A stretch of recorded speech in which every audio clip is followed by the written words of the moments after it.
So this morning's talk title is Your Heart Has Ears. Are you listening? And it's really interesting because when we dig back into history, even the scriptures, it talks about the heart as the mind.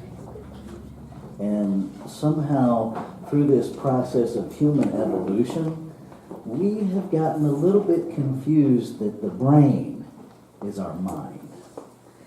And in truth, the brain is a processor. The brain has nothing to do with emotions. It has nothing to do with our feelings.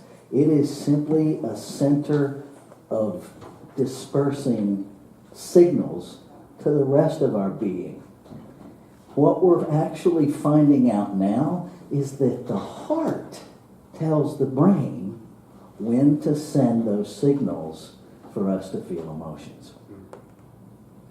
Really trippy, because that's not what we initially thought. We thought the brain was the center of everything. Here's the problem when our logic is just from the brain, it's always in the past. Always. Because the only thing the brain has to operate with is past information, is programming. It does not have the capacity to think about something that hasn't been programmed in it. So when we're busy trying to connect the dots, if you will, to make a decision about something now or in what we perceive as the future, we're making that decision in the past, from the past, based on the past, without any possible entertainment of anything different. Which is probably why a lot of us stay really stuck, because I don't know about your past, but there's not a ton in mine I want to repeat. You know, I'm pretty grateful it's done, and I want to leave it right there. It has value because it gives me some information of where I don't want to go anymore. I remember when not Facebook, but AOL first came out.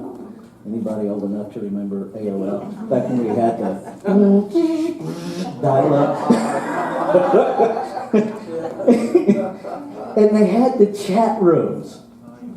And I realized pretty quickly that people were not being real. Now, I know that shocks us all.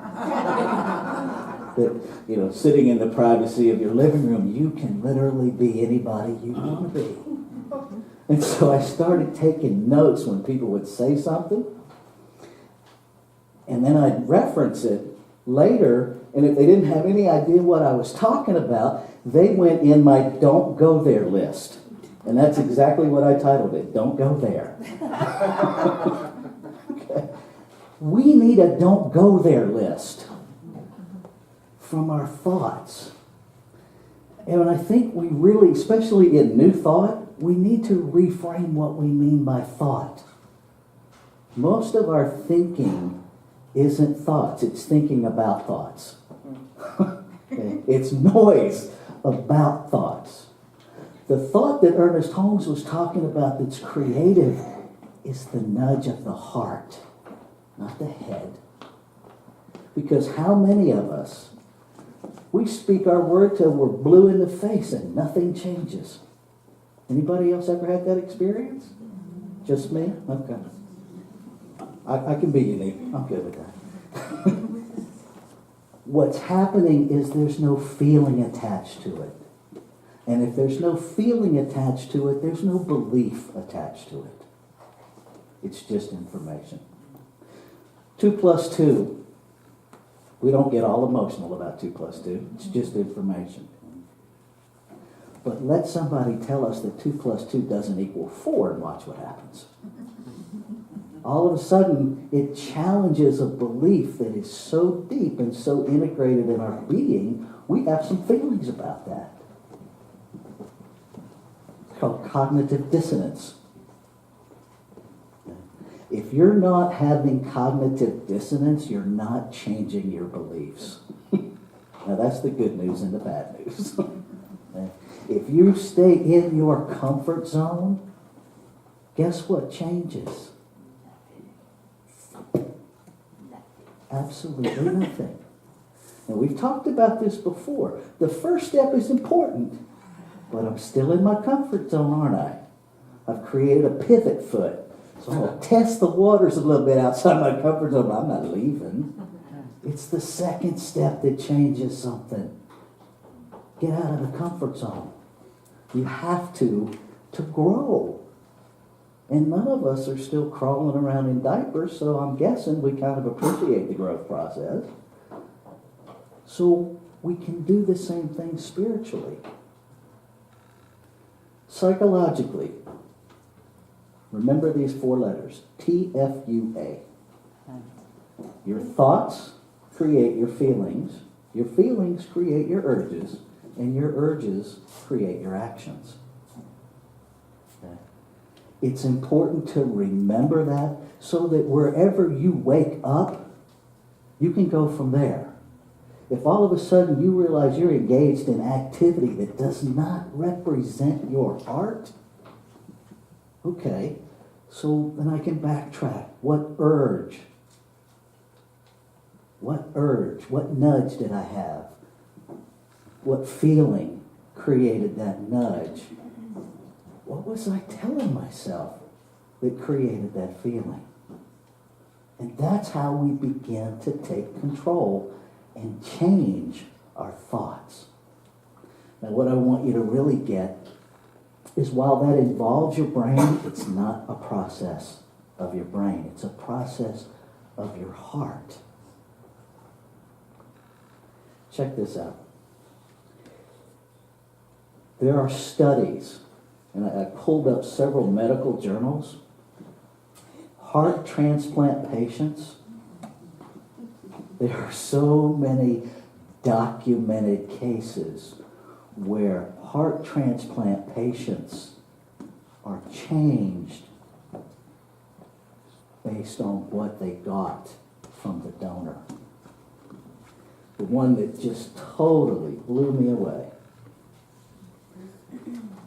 An 8-year-old girl who received the heart of a murdered 10-year-old girl began having recurring dreams of the actual murder.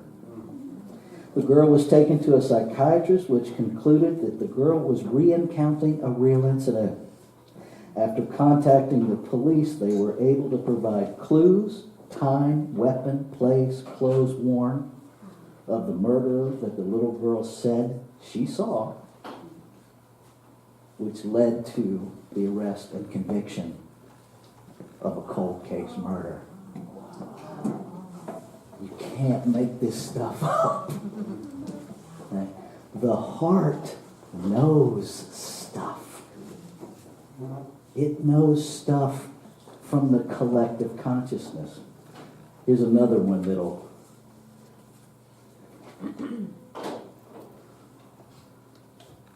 the donor was an 18-year-old boy killed in a car accident. The recipient was an 18-year-old girl. The donor was a poet and a songwriter. And at the age of 12, he told his parents that it was important that he be an organ donor. Now, this is 6 years prior. He actually wrote a song that's titled, "Danny, My Heart Is Yours." 6 years later, he's killed in a car accident. The recipient of his heart is Danny. Wow. I can't make this stuff up. Our hearts know things, and they know the universal stuff. There is no way that these two people who've never met each other, 6 years apart, can have this kind of connection outside of divinity. See, when we say there's only one, things like this really bring that home to me, that there's only one.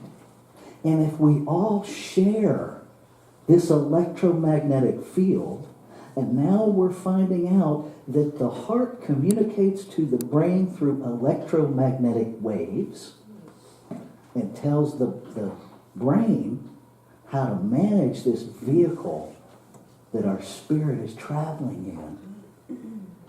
Oh my God, how we can change all of this just by changing what we hear here.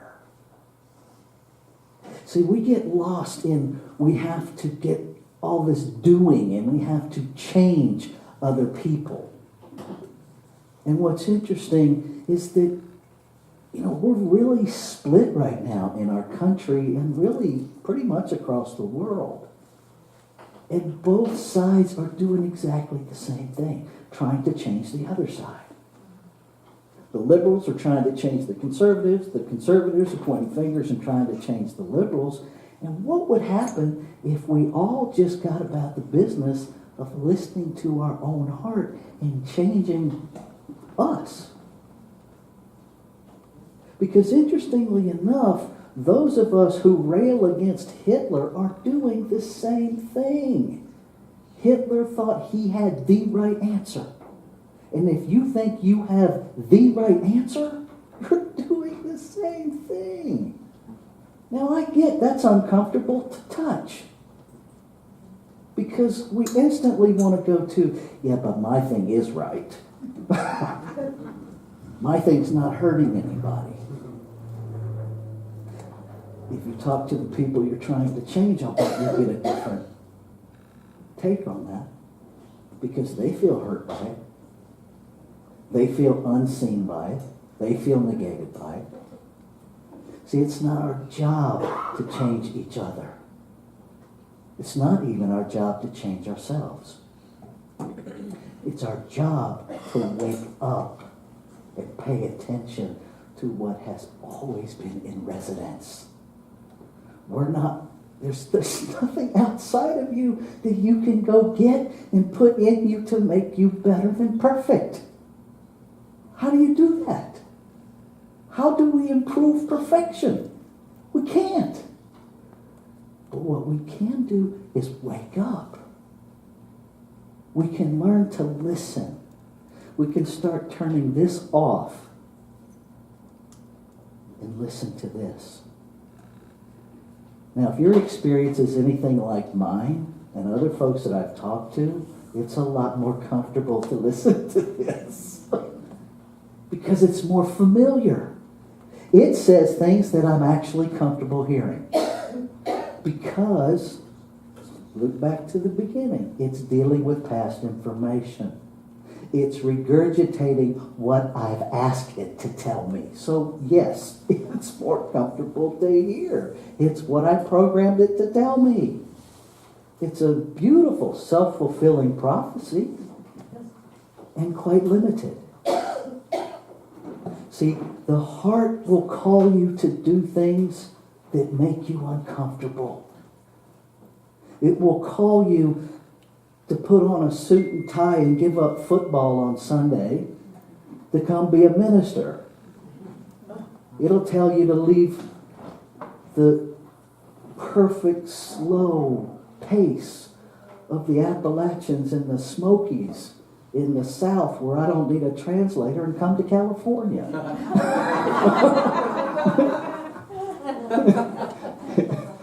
And some days it feels like a whole different country.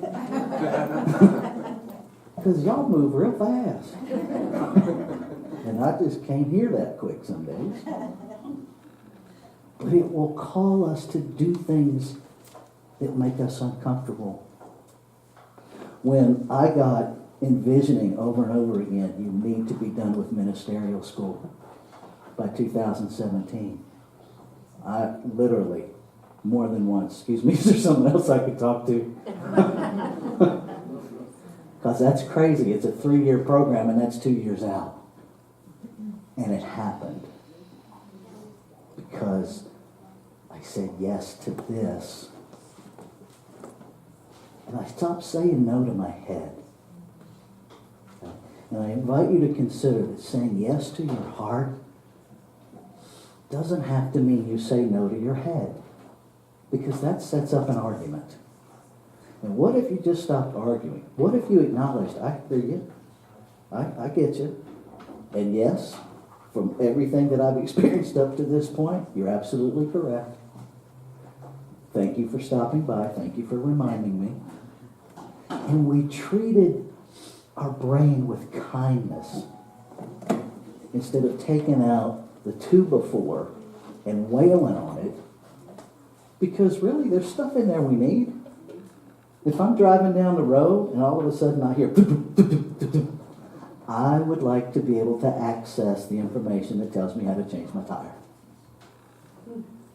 I don't want it all to go away.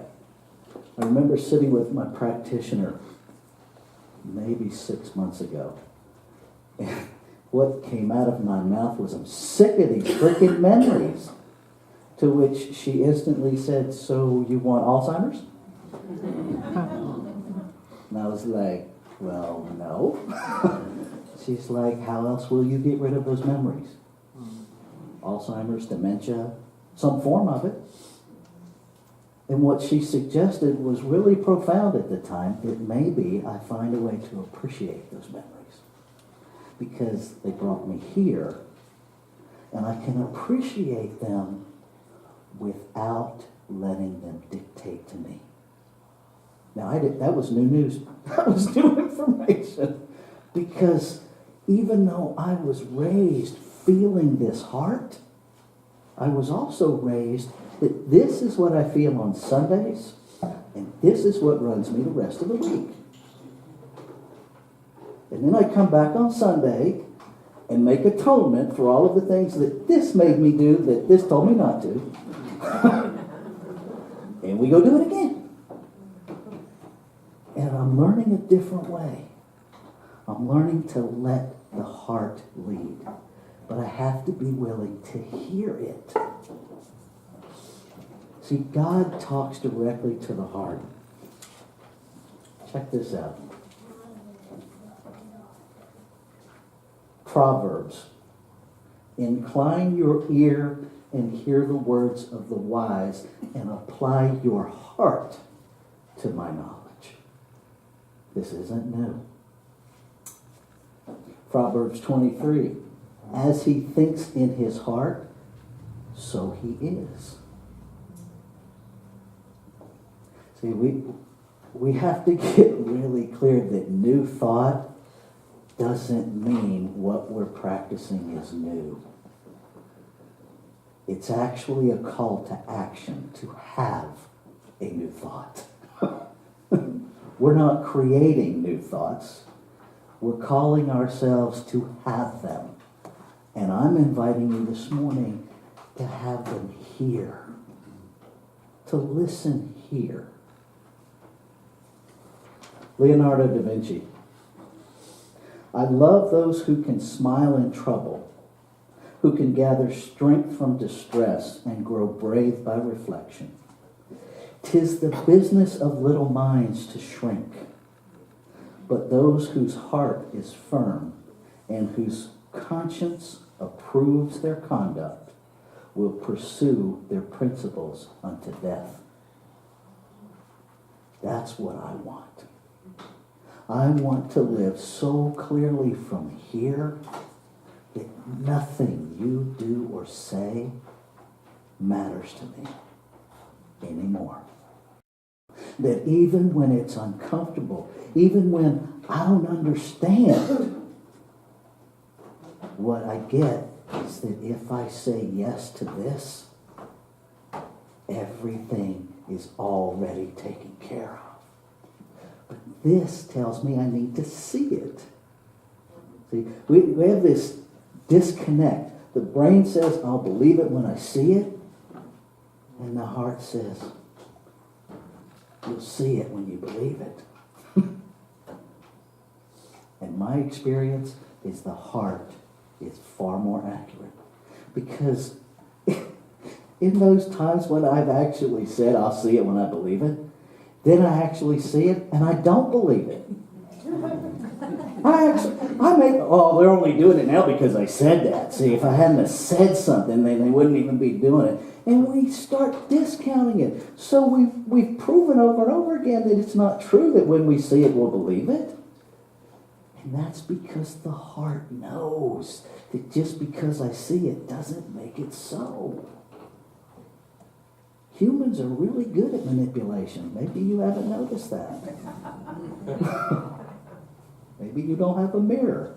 I don't know. The heart doesn't lie. It's incapable. And I can't prove it to you, but I'm absolutely convinced that's where divinity lives. That's its residence in our being. I'm going to end with this quote from Vincent van Gogh, which just made me laugh. Because I can hear my brother, Reverend Jeff, saying, and you say that like it's a bad thing. I put my heart and soul into my work and have lost my mind in the process.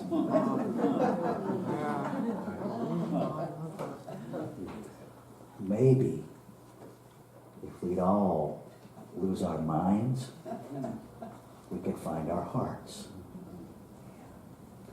And then we'll find one another. Because what's happening here is the exact same thing happening in each of you. Because there's only one thing happening. And it's in our hearts. Let's take this into prayer.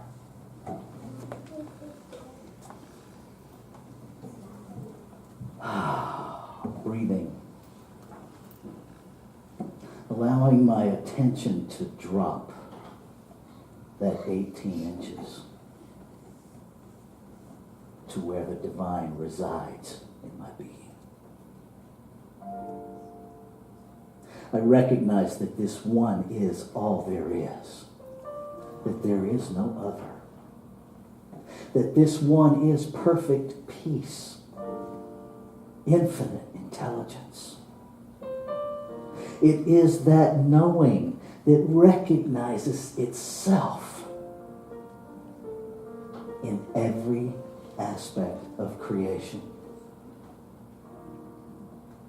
Because it's all there is. And being all there is, it can only recognize itself. And because this one creates out of itself, by itself, into exquisite individualized expressions of itself, that must be my life. All that I am, all that I have ever been, all that I can ever be is it in form. And so knowing that and knowing the oneness of creation, I am absolutely certain that what is true of me is true of all life. Whether in the sound of my voice or beyond the physical realm of sound, all one. And so what I speak of myself, I speak of all life. And in this moment, I release any attachment to being fooled by comfort. I release any need to distract myself by appearance. And I consistently stand in the silence and in the meditation and in the visioning to know the truth of me and all life that is being whispered to my heart with every breath. And I listen. And I say yes. Yes to being more of the divine than I ever imagined possible. Yes to healing this planet by healing my consciousness within it. By standing in the trenches on the authority of love, in the activity of love, no matter what. No matter what. And saying yes over and over again, yes. And as I speak my word, for and about all of humanity. I feel the gratitude. I feel my heart space expand, recognizing itself, celebrating itself, rejoicing in the recognition of truth. And so it is in this gratitude that I release my word into that activity of love and law that already made it so. And I invite you, if you're ready to stand in that heart space, to claim this as your own, that you join me as we anchor it together by saying, and so it is.